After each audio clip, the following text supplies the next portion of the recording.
Hey everyone, and thanks for jumping back into the cryptoverse. Today we're going to be making a few clarifications on a few prior videos. So let's go ahead and jump in. The first thing, so we're going to talk about two things. We're going to talk about Link and we're going to talk about XRP. So the first comment that I've mainly gotten recently are with the last video that I published called Chainlink, a textbook bubble case study. So a lot of people have commented, well, you've been saying it's too risky not to hold. I contend that it is. I still contend that it is.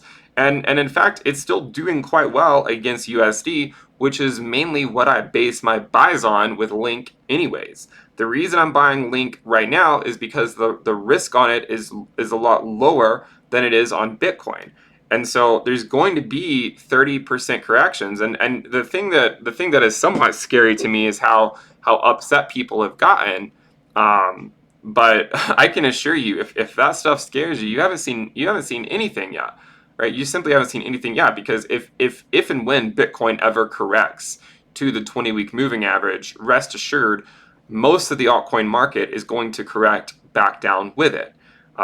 So recognize that first and foremost. And if you don't recognize that, then again, the altcoin market will chew you up and spit you out. So when it comes to Link, the video on the textbook bubble is against Bitcoin. It's against Bitcoin. And it capitulated recently against Bitcoin. I still contend it's too risky not to hold. And in fact, most of my buys, right, as I've published on the premium list, are still at lower valuations than where we currently are. Not all of them, but most of them. Here I bought at between $7 and $8. Here I bought at $8.48. I bought around $10 in this candle. I believe it was around $10. It's been a few weeks, but it was around $10. And then here, before the capitulation, I bought at $11.44. Price is $10.90. I can't time the bottom. I don't know where it is. And then I also did pick up a little bit more recently, just because of its further capitulation. Okay, so when we say things like Link is too risky not to hold, it does not mean that it won't have nasty corrections, right? It's had plenty of those. This was a negative 70% correction against USD. Here we had a negative 70% correction against USD. Here we had a negative 61% correction against USD. Of course, I was not buying it up here. I was selling it, as I talked about many times. However, I have been buying it recently throughout this region whenever the USD risk on it is low enough to merit it. Okay, and so you guys know, around $7, around $8, around $10, around $11.44, and most recently at around $9.50 or $9.60 or so. I don't remember exactly what it was, but it was around that level. So I have been buying it, and I contend it's still too risky not to hold, even though we had a capitulation against Bitcoin. Again, I don't know where these are going to capitulate, and for all I knew, this was not the top. I mean, it ended up being the top. I didn't know that that wasn't the bottom, right? I didn't know that. We're looking at the data as it comes in, and as it comes in, it looks like, okay, we've regressed all the way back down lower than what our prior mean was. The previous mean. It looks like we've reversed lower down from that, because if we were still on par with it, we would be at around 56,000 Satoshis. Okay, this is the primary argument of this bubble. It's a Link Bitcoin bubble. It was also a Link USD bubble. A Link USD is still holding up fairly quite well, and I still stand by my statement that Link is too risky not to hold. If you go back and look at Ethereum, Ethereum had 80% drops against Bitcoin. Here's, plenty of them, right? Plenty of them. Here's an 80% drop. Let me remove this. So an 81% drop against Bitcoin, an 84% drop against Bitcoin. So the idea that these things can't capitulate against Bitcoin is just short-sighted. Right? Yeah, this is going to happen, and this is why I've always said Bitcoin is the majority of my portfolio, followed by Ethereum, and then followed by Link. And you can see, during the most recent capitulation, Bitcoin dropped around 6%, Ethereum dropped around 13%. Link, from this top, dropped almost 50%. So you see the volatility that's there, right? You can't expect to be able to realize gains upwards of 1,000%, and not also be exposed to the potential downside risk. So that's just, I mean, that's just the way it is, and that's why we talk about managing your entries and exits into the market, right? Accumulating in this region, and then when it does go parabolic, you're not accumulating, you're selling, and then accumulating in this region, and if it continues to go down, just continuing to accumulate. That's what I'm going to do.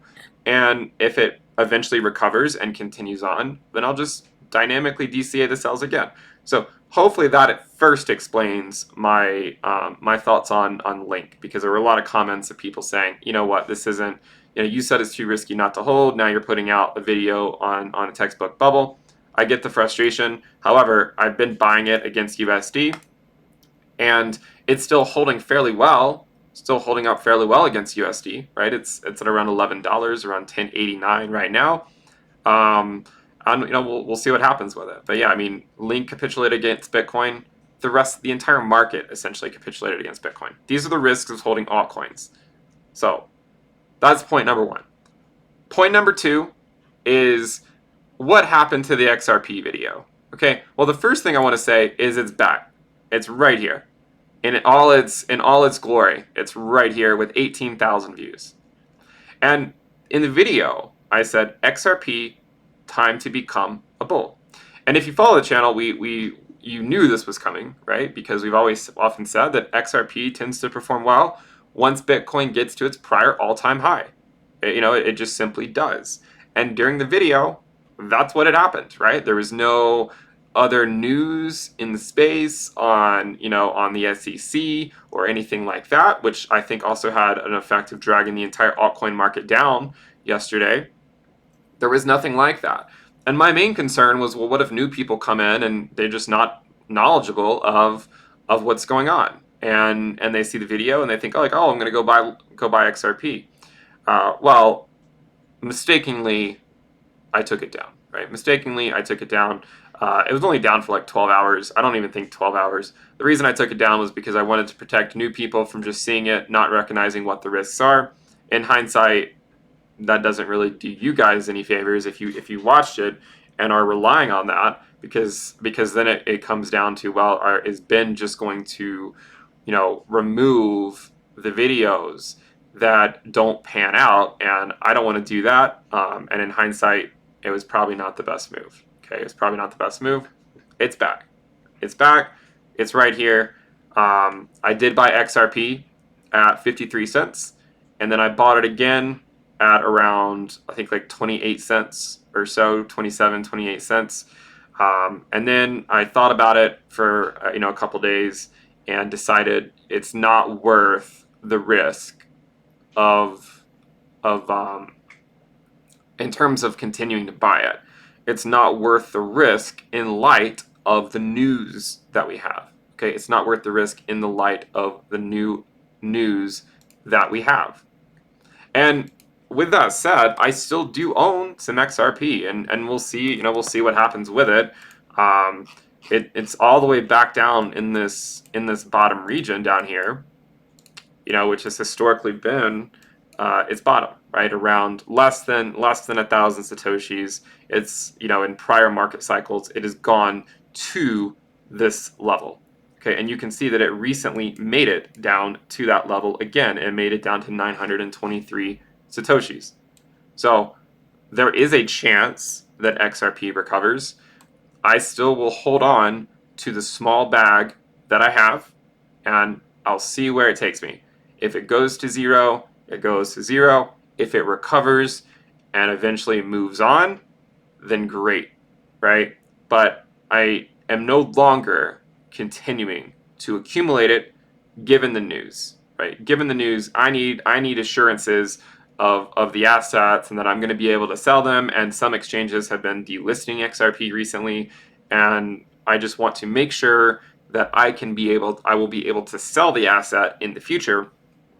And if that becomes unclear in any way, then it will give me pause, right, as to whether that should be something I want to continue to buy, because those dollars that I'm putting into XRP are dollars that are not going into Link, for example, or Ethereum or Bitcoin. And those coins, at least at the present time, do not have the same type of news surrounding them. A spokesman from the SEC has already previously said that Bitcoin and Ethereum are currencies and not securities. So, in terms of that, Bitcoin and Ethereum are obviously a lot less risky, not only in terms of volatility, but also just in terms of oversight from the SEC. So we don't typically talk about the news on this channel, but there are occasions where I suppose that it might merit discussion if it significantly impacts one of the cryptocurrencies. So to reiterate, the XRP video is back up in all its glory. You guys can see my discussion on it here.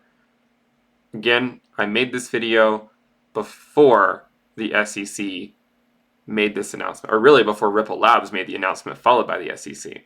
So this video was made before then. I temporarily hit it. Well, I mean, I guess I shouldn't say I temporarily hit it. It's not like I had it's not like I was going to immediately put it back up, but you guys called me out on it, and it's a fair point, right? It's a fair point. So let's not hide behind anything here, right? The video's out there. You guys knew it was coming, because I always said that when Bitcoin gets to the prior all-time high, that's when it tends to do well against Bitcoin. That happened. Video came out. Like 1 or 2 days later, the news broke, and I had no idea that was going to happen. I temporarily hid the video because I didn't want to mislead people that maybe did not see the news, and that doesn't do you guys any favors, though, that watched it back then. So it's back up, and I'm no longer accumulating XRP, and we'll see what happens, right? We'll see where it goes. But I think it's, for me personally, I'm going to hold off on any further accumulation there, and we'll see where it goes. And then the second thing, of course, is Link Bitcoin. People saying, well, you're saying it's in a bubble, but you're saying it's too risky not to hold. Yeah, I don't know exactly. Again, I don't know exactly where the tops are. I don't know exactly where the bottoms are. I can say that I've been accumulating it for the last 3 months, off and on, whenever we get below the 0.5 risk level, which is somewhere in this ballpark. So we sometimes get these wicks below it, and in that situation, I accumulate it. It does not change the fact that it's had a pretty significant, capitulation against Bitcoin. But then again, the entire cryptocurrency asset class had a capitulation against Bitcoin, right? That's just something that's going to happen. And as we said, Ether has had pretty significant corrections against Bitcoin, even recently, right? From the top in 2018, it capitulated another 86% against Bitcoin.